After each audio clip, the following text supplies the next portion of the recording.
زوار موقع بديل، مرحبا بكم. في هذه الحلقة نستقبل ونستضيف رئيس رابطة علماء المغرب العربي الشيخ حسن الكتاني. شيخ حسن مرحبا بك، رمضان سعيد. عليكم الصحة والسلامة والعافية. الله يحفظك. شيخ حسن قبل ما نمشي عندك خليني واحد التوضيح بخصوص واحد القضية اليوم تشغل بال المغاربة.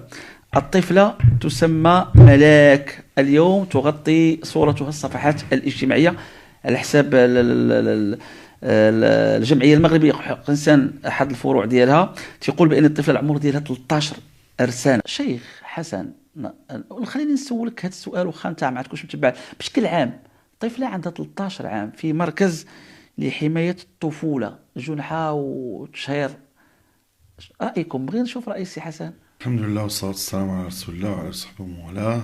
أما بعد، فأولا نهنئكم شهر رمضان المعظم، نسأل الله سبحانه وتعالى يتقبل منا جميعا الصيام والقيام وسائر الأعمال. أما بالنسبة لهذا الموضوع فقد اطلعت عليه كما اطلع عليه كثير من الناس وتفاجأت به حقيقة. طفلة في 13 من عمرها وتودع في مركز رعاية الطفولة من أجل تهمة أنا لم أتفهمها إلى الآن. حقيقة الأولى أن تبقى هذه الطفلة في بيتها مع أهلها وأن لا تسجن وأن لا تحرم من حريتها ومدرستها وسائر أمورها. ونتمنى من الله عز وجل، هي اليوم غتقدم في المحكمة، نتمنى تسلم. آمين. نتمنى تسلم العائلة ديالها. بعدها واحد القضية قبل ما ندخل معك، راه دابا كنشوف هذا العنوان واش ما كيدير لك شوية المشاكل؟ رئيس رابطة علماء المغرب العربي. هو رسميا المغرب العربي الأمازيغي ولا المغرب الكبير؟ لا، رسميا اسمه اتحاد المغرب العربي. وهذه المنطقة من ليبيا إلى موريتانيا مرورا بتونس والجزائر والمغرب تسمى المغرب العربي رسميا في الأوراق الرسمية وفي المؤسسات الرسمية. فنحن اخترنا الاسم الرسمي. ما كيخلقلكش شي مشكل؟ ما كتلقاوش ما كاينش الانتقادات على الصعيد؟ بعض المتعصبين وكذا يعني يعلقون. واخا سي حسن تسمح لي شويه كما تيقولوا بالدارجه نقجر عليك شويه. نقجر عليك وغنقول لك البعض. انا شفت بعض ولاو كيقولوا لك علاش عياش يا حسن، لانك هضرتي على العيد الاضحى والنحر. علاش قالوا لك عياشي؟ فقط لانك يعني تماهيتي مع راي ديال امير المؤمنين. لماذا هذا الوصف؟ انا جاني لا، الحقيقه يعني الناس يعني إذا لم يروك على مزاجهم. هو قصتنا كحال جحا مع ولده. تعرف جحا مع ولده مرحبا. جحا عندما كان مع ولده كان لهم حمار، فركب جحا وترك ولده، فقال الناس إنسان قاسي القلب يركب ويترك ولده. فقال طيب أركب ولده ومشى على رجليه، فقالوا ولد عاق يركب ويترك أباه. ففي الأخير نزل كلاهما فقال هذا أحمق لديه دابة ولا يركبها. ثم ركب كلاهما فقال هؤلاء لا يرحمون الحيوان. يعني كيف المهم مهما فعلت الناس لن ترضيهم بشيء. المهم أن نرضي الله سبحانه وتعالى. نرجعوا لهذه القضية. رأيك مزيان، نستغلوا هذه الفرصة. كيف وجدتي الرأي ديال الملك يعني أمير المؤمنين بهذا الموقف بهذه الظروف؟ يعني هو الحقيقة أنا يعني كانت هناك يعني إرهاصات لمثل هذا الأمر من السنة الماضية، لأن كان الإشكال من السنة الماضية. بدأ الإشكال في يعني في الماشية من السنة الماضية، وظهر أن هناك نقصا شديدا، فاستوردت الدولة الكثير من الغنم من الدول الأجنبية، لكن ذلك لم يحل الإشكال بل زاد الطين بلة. المشكلة هي أننا شعب نخره الفساد. أننا شعب نخره الفساد. المغرب. الفساد، الرشوة، المحسوبية، هذه المصائب كلها نخرت الشعب. الناس دائما تنتقد الحكومة، لكن الحكومة هي بنت الشعب. نحن مشاكلنا في مجتمعاتنا.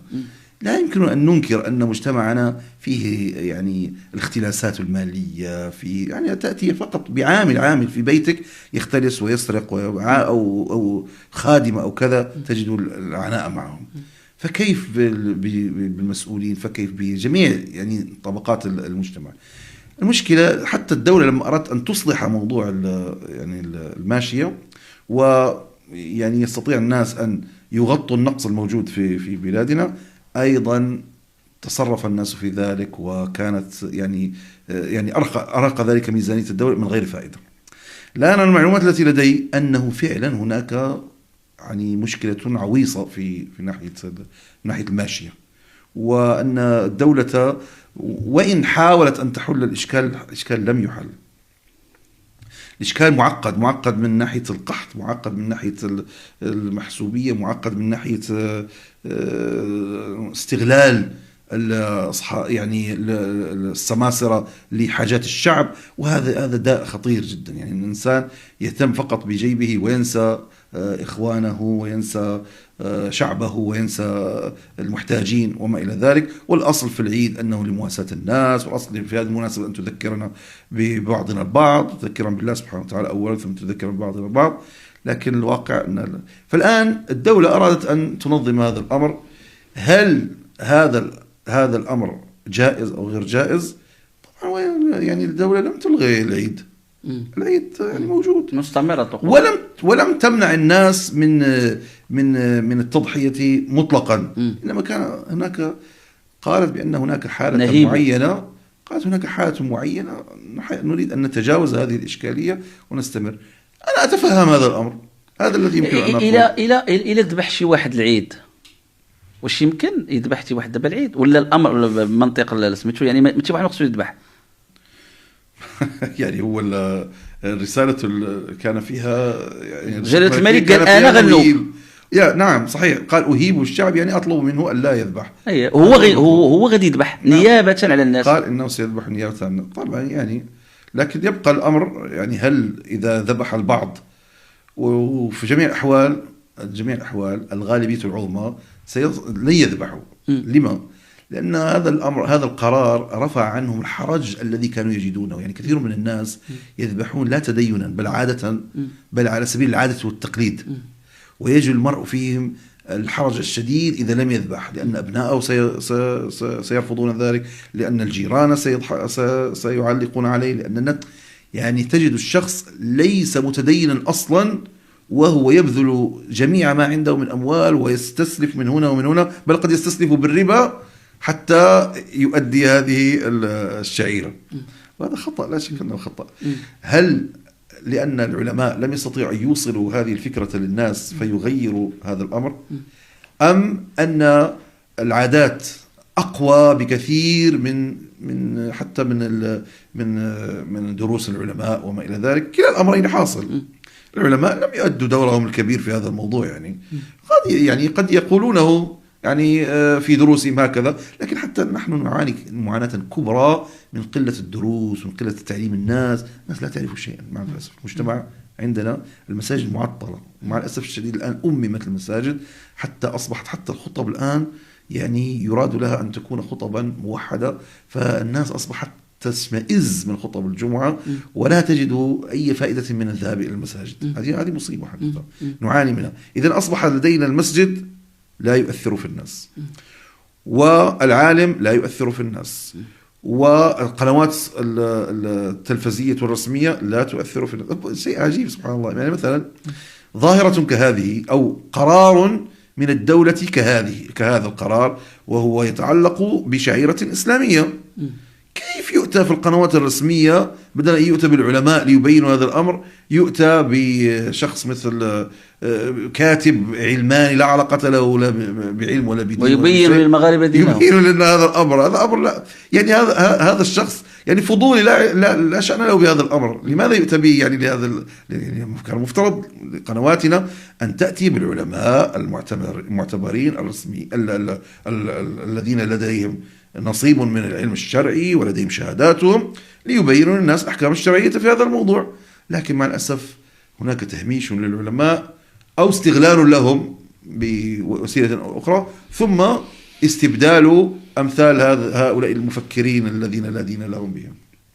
إذا كاين نقص على صعيد التربية وعلى صعيد يعني التوعية والقيم، وهذه من الأشياء اللي كتخلي يعني كما تفضلتي في الأول حتى بعض العادات ولا بعض الأخلاق السارقة وكذا أزمة ديال القيم. نعم صحيح لدينا أزمة قيم. يعني مثلا يعني قضية يعني هذا القرار، لماذا أتيت بهذا الأمر؟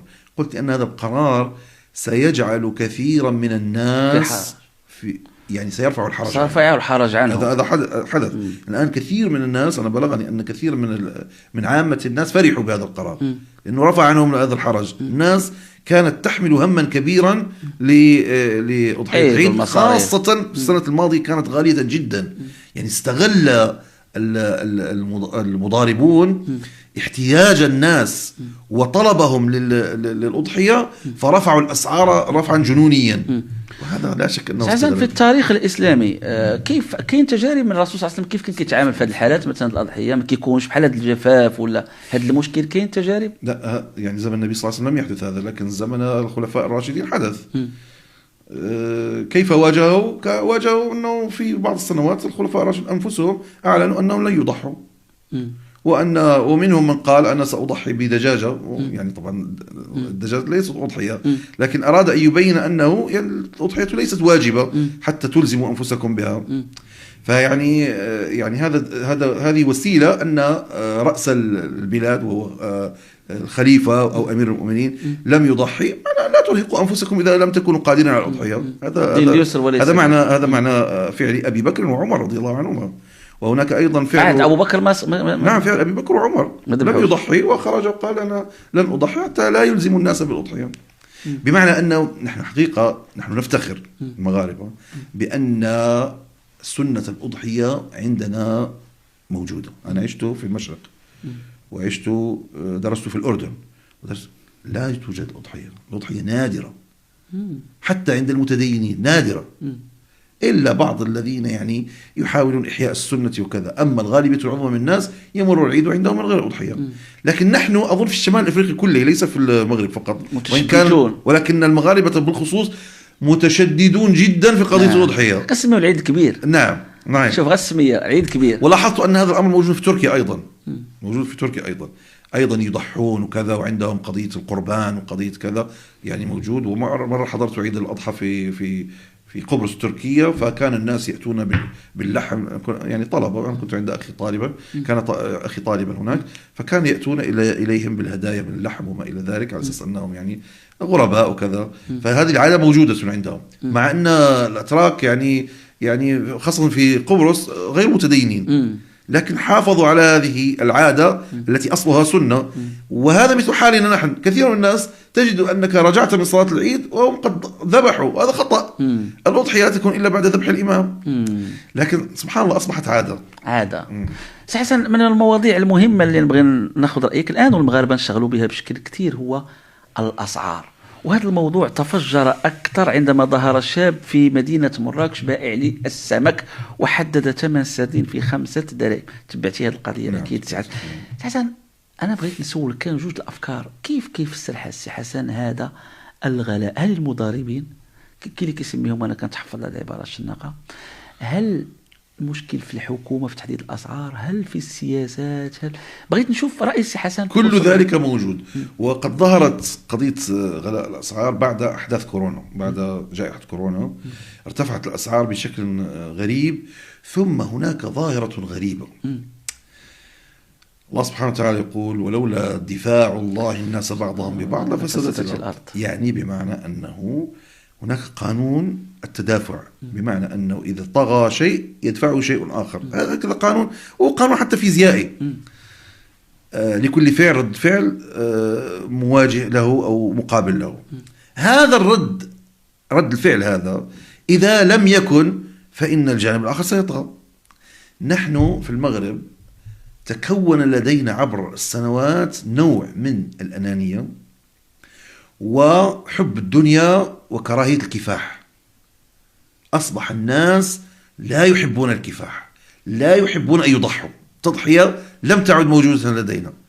يعني أن تخرج في مظاهرة أو تخرج أو يكون هناك نقابات حرة تتحدث عن الأسعار عن كذا، والناس تكافح وقد تؤذى، بمعنى قد يضربون لكن يعني يكون هناك دفع ومنادات بخفض الأسعار بكذا إلى آخره.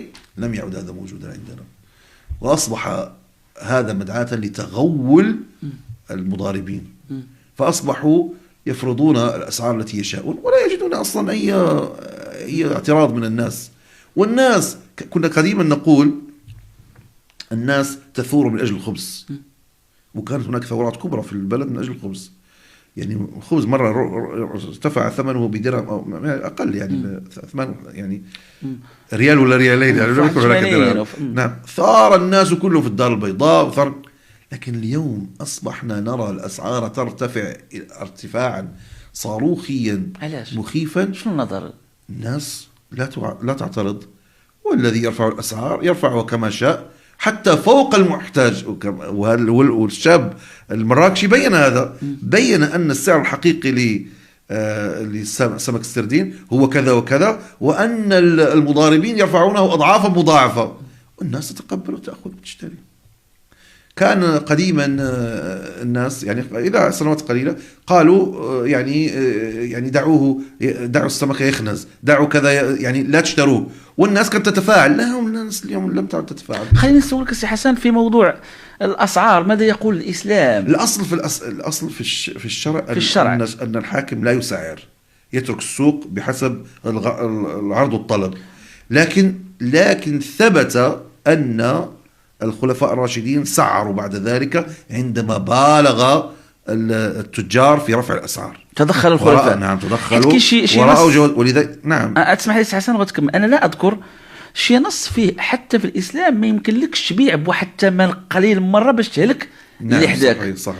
وهذه كاينه لقيتها في المادة 8 في القانون الوضعي، قانون الأسعار. صحيح. قانون الأسعار والمنافسة فيه على أنه لا يجوز للتاجر مثلا السردين كيدير 5 دراهم، عطيتك على مثال كيبيعوا وحدك ما تبيعوش حتى ب 50 فرنك، صح. لان غتهلك. والجميل لقيتها في التجربه الاسلاميه ان الاسلام كاينه على انك تبيع باقل. هذا سولتك على الاسلام. صحيح، هذا كلام سليم. يعني لا يجوز في السوق ان ياتي تاجر وينزل الاسعار دون مستواها حتى يهلك بقيه التجار. صحيح. كما ان العكس صحيح.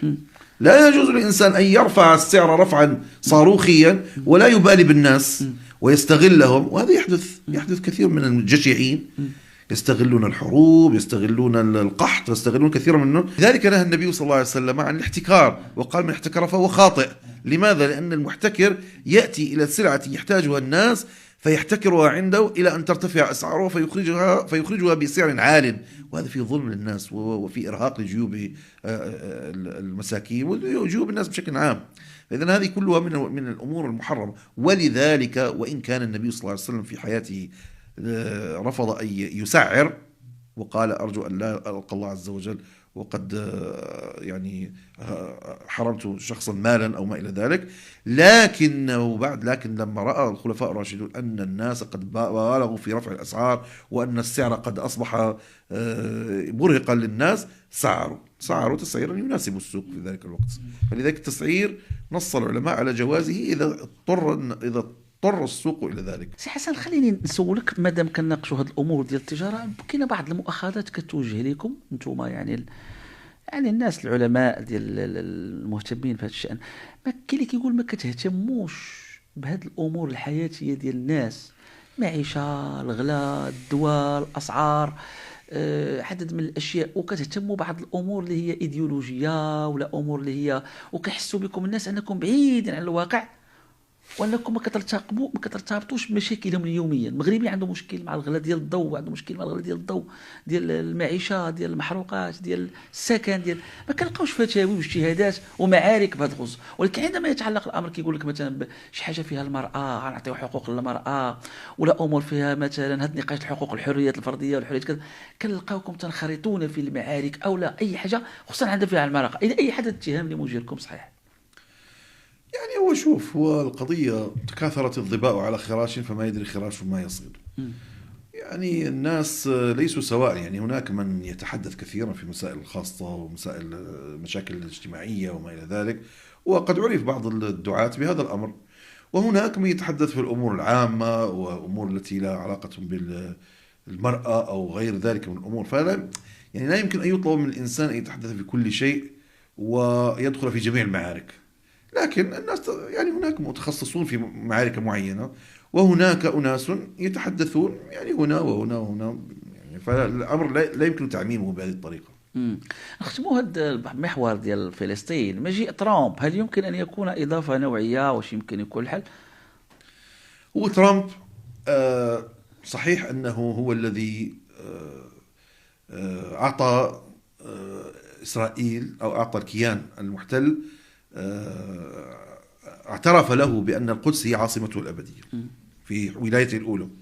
وهذا طبعا، ومع الأسف الشديد جميع رؤساء أمريكا صهاينة، جميع رؤساء أمريكا صهاينة. وترامب ينتمي إلى الصهيونية الدينية، بمعنى أنه متدين نصراني بروتستانتي، وهؤلاء يؤمنون بأنه لن ينزل المسيح عليه السلام في آخر الزمان إلا بعد أن يأخذ اليهود أرض فلسطين. فإذا يرون ذلك، يؤمنون به تدينا.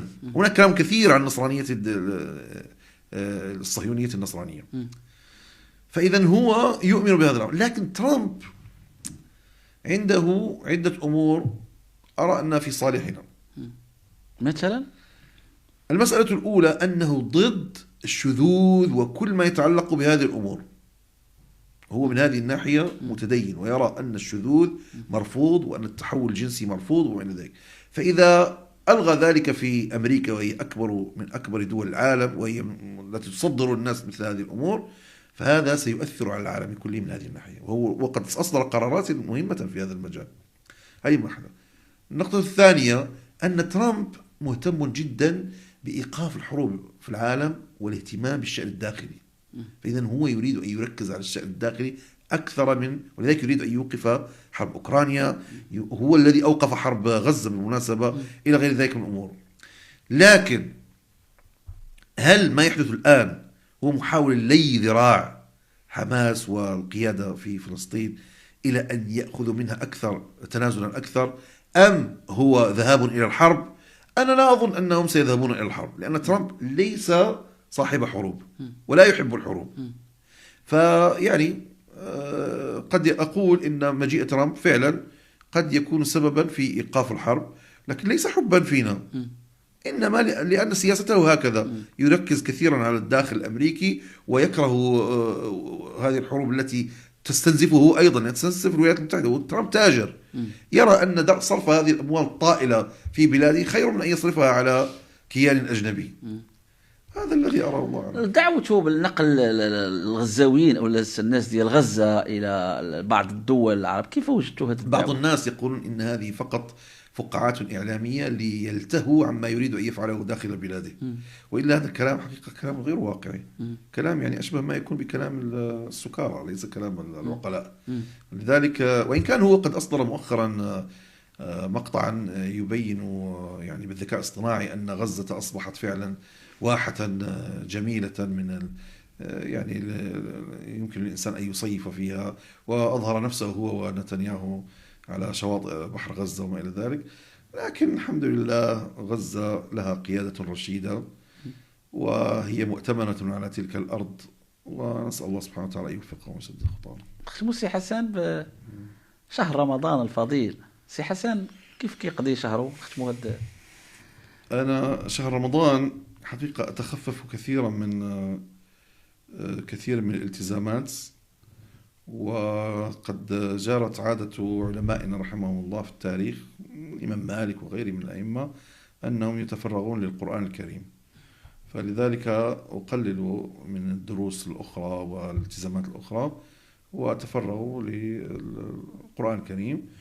وعادتي أنني يعني بعد الإفطار يعني مباشرة أصلي مباشرة وأفطر وأتعشى، يعني عندي إفطار وعشاء مباشرة. ثم بعد ذلك بعد الإفطار القهوة وما إلى ذلك، ثم أذهب لصلاة التراويح وأرجع، وقد أشرب الشاي بعد، وأنام قليلا بعد ذلك. الرياضة ما لا يوم السحور عندنا خفيف.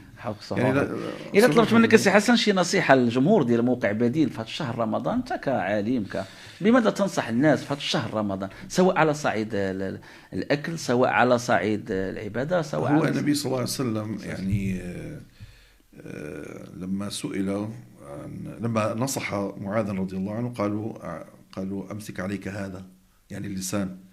وجرت عادة كثير من الناس عندنا أنهم في رمضان يقولون إن فلان ترمضن، فلان ترمض يعني، فيبيح لنفسه أن يسب ويشتم ويغضب بحجة أنه صائم. ولا شك أن هذا مناقض تمام، مناقضة لمقتضيات الصوم. النبي صلى الله عليه وسلم يقول: من لم يدع قول الزور والعمل به فليس لله حاجة في يدع طعامه وشرابه. يعني هل الله سبحانه وتعالى يستفيد من جوعنا وعطشنا شيئا؟ هي القضية لنا لن ينال الله لحومها ولا دماء ولكن ينال التقوى منكم. صحيح. فالقضية هي أن نتقي. الله سبحانه وتعالى قال: يا أيها الذين آمنوا كتب عليكم الصيام كما كتب على الذين من قبلكم لعلكم تتقون. فشهر رمضان يجب أن يربينا في أن لا نتكلم إلا بالكلام الحسن، في أن نغض أبصارنا عن الحرام، في أن نمنع بطوننا من أن تأكل الحرام، في أن نزداد رضا لوالدينا إن أكرمنا الله عز وجل بهما أو بأحدهما. وهنا يحضرني حديث النبي صلى الله عليه وسلم لما كان صاعدا على المنبر فقال: آمين ثم آمين ثم آمين. فقيل له: يا رسول الله، ما قولك آمين آمين آمين؟ قال: إن جبريل قد أتاني فقال لي: رغم أنف من أدركه رمضان فلم يغفر له، قل آمين. فقلت آمين. ثم قال: رغم أنف من أدرك والديه أو أحدهما فلم يدخلاه الجنة، قل آمين. قلت آمين. ثم قال: رغم أنف من ذكرت عنده فلم يصلي عليك، قل آمين. فقلت آمين، صلى الله عليه وسلم. فيعني هذا الحديث فيه يعني معاني طيبة، وأنه أدركك رمضان ومع ذلك لم يغفر لك، معنى أنك لم تستفيد من رمضان. ولكن هذه الأمور يعني كلها جيدة سي حسن، ولكن كيف سر تنامي او تفشي ظاهره كينتعش العنف بشكل اكبر في هذا الشهر؟ هذا قضيه فلان مرمض. فهادشي بغيتك شنو ممكن تقول للناس يعني كيف يتجنبوا هاد نرجع وكيكثر الحالات ديال الطلاق والعنف الزوجي داخل الاسره. صح. كما ذكرنا في العيد أن الأضحية أصبحت عادة ولم تعد عبادة، كذلك الصوم. بالمناسبة المغارب من أشد الناس تمسكا بالصوم، قد يترك الصلاة ويترك الزكاة ولا يترك الصوم. وإذا قلت له: هل أنت صائم؟ يقول: أتراني كافرا؟ ألست مسلما؟ لكنه قد يترك الصلاة لا يصلي ولا. نعم. فلذلك عندنا أصبح الصوم عادة أكثر من كونه عبادة، لكن يجب علينا أن نعيده إلى كونه عبادة، وذلك بأن نعلم أن ما نفعله هو تعبد لله سبحانه وتعالى، وأن هذه العبادة إذا خدشت بقول الزور والعمل به وارتكاب المحرمات فإنه أجرها ينقص. حتى إن الإمام ابن حزم رحمه الله يقول: إن الصوم كله ينقض بفعل الذنوب والمعاصي. فيعني نحن لا نقول إنه ينقض، لكن يعني يصبح الإنسان كلا صائم. ما فائدة أن أصوم وأسب الناس وأشتمهم وألعن هذا وأسب هذا وأخرج عن طوري في الغضب؟ يعني هل أنت تصوم بالجميل؟ يعني تمن على الله بصيامك؟ إنسان لا يمن على الله بصيامه، بل عليه أن يمن على نفسه، عليه أن يعتبر أنه ينفع نفسه ولا ينفع غيره. فلذلك إذا صام عليه أن يرى ذلك في سلوكه، في تقواه، في خوفه من الله سبحانه وتعالى، لا أن يصبح وحشا كاسرا لأنه صائم. سي حسن، نديرها لأول مرة غنديرها معك، نعطيك 3 ديال الأسماء قول فيهم كلمة، ولكن الجديد في هذه التجربة معك هو اختاريت أشخاص كلهم ماتوا، وهذا شهر فضيل فرصة نترحموا عليهم، ولكن بغيت كلمة على حساب معرفتك بهم. عبد الله باها الوزير السابق. عبد الله باها رجل فاضل، كان بيني وبينه علاقة طيبة، والذي يمكن أن أقول إنه من فضلاء رجال المغرب رحمة الله عليه. عمرك تلقيتيه؟ نعم طبعا. لما خرجت من السجن جاءني إلى البيت ولم يجدني، كنت مسافرا، فمكث في البيت وهو يعني وتوضأ وصلى وانتظرني، والوالدة يعني أكرمتهم حتى جئت وهو ينتظرني في البيت. محمد الوفا وزير، علاش كتبت الوفا؟ لأنه ارتبط بالأسعار وكان وزير. محمد الوفا السقاي الله يرحمه. ليس لدي لا غير عن بعد شي كلمة انطباع اللي عليه ولا؟ ليس لديك اسم الآخر شكون؟ الله يرحمه. الخطيب. الدكتور عبد الكريم الخطيب. دكتور عبد الكريم الخطيب. لا شك الدكتور عبد الكريم الخطيب كان رجلا من الرجال في المغرب، وكان له دور كبير في كثير من المواقف، وكان صديقا عزيزا على والدي رحمه الله. علاش ملي جاو يعتقلوا البوليس مشيتي لعنده هو بالضبط؟ علاش اختاريتيه هو الذي طلبني، لأنه صديق والدي، ولأنه مقرب جدا من الدولة طبعا، ولأنه محترم لدى الأسرة الحاكمة. مشيتي عنده للبيت للدار؟ نعم. واستقبلك مسكين؟ هو الذي طلبني اه. رحمه الله. وجاو خذوك من عنده. نعم. شنو كتحتفظ به شي ذكرى؟ كيفاش؟ مات السي الخطيب، الا قلت لك شي ذكرى جميله مع الخطيب ما تنساهاش له دابا حضراتك. هو الخطيب أنا سافرت معه وجئت معه وذهبت، والرجل يعني عندما تجالسه يعني يعني تنسى أنه كان أول برلماني، وأنه مسؤول كبير، وأن الملوك كانوا يستقبلونه. رجل متواضع جدا الخطيب رحمه الله عليه، ورحمه الله على السي الوفا والسي عبد الله بها وكل يعني الناس اللي توفوا. وكنشكرك السي حسن الكتاني رئيس رابطه علماء المغرب العربي، ونتمنوا شيخنا ولي نتلاقاو في شي فرصه اخرى بحول الله.